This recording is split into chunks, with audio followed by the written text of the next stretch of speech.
Dans ces territoires où des méga-bassines sont construites, souvent les maraîchers, les maraîchères, ceux qui pour le coup nourrissent les Français, n'ont pas accès à l'eau. Pourquoi il y a ce manque d'eau? C'est justement parce qu'on a transformé tous les bassins versants, tous les paysages, de sorte à ce que l'eau puisse être utilisée pour les besoins de l'agriculture industrielle. Alors, qu'est-ce que c'est les méga-bassines? C'est, pour se donner une idée très simple, c'est un trou dans la terre sur lequel on a mis une bâche, et dans cette bâche, on prend de l'eau, a priori dans les nappes ou sur des rivières, et on stocke l'eau dans cette bâche. L'idée peut paraître du bon sens. On stocke l'eau quand il y en a plein en hiver, comme ça on en a quand elle est plus disponible par ailleurs en été.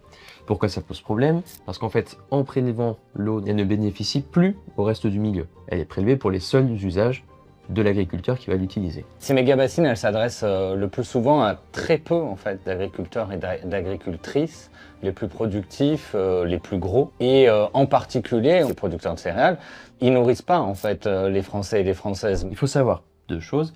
La première, c'est que le maïs occupe principalement des espaces pour nourrir le bétail. Et l'autre élément, c'est qu'on a cette idée qu'il faut produire des ressources agricoles pour se nourrir. C'est la souveraineté alimentaire. Sauf que ce concept de souveraineté alimentaire, il a été retravaillé par le principal syndicat agricole tenant de l'agriculture industrielle qui s'appelle la FNSEA pour changer la définition de la souveraineté alimentaire et dire non, la souveraineté alimentaire, c'est notre capacité à choisir à qui on va vendre ce que l'on produit. Si on conscientise un petit peu ce discours, c'est-à-dire qu'on est en train de détruire des écosystèmes, parce que c'est ce que font les méga-bassines, pour choisir à qui on peut exporter notre maïs. C'est pas du tout la même chose que se dire, oui, mais attention, on est en situation de crise, il faut bien qu'on puisse manger, donc on peut prélever un petit peu plus d'eau. On ne met pas en procès l'agriculture dans son ensemble, on parle d'un modèle qui est l'agro-industrie et plus particulièrement de ces céréales destinées à l'exportation. Pour le dire autrement, il y a 93% des terres agricoles qui ne sont pas irriguées, quoi.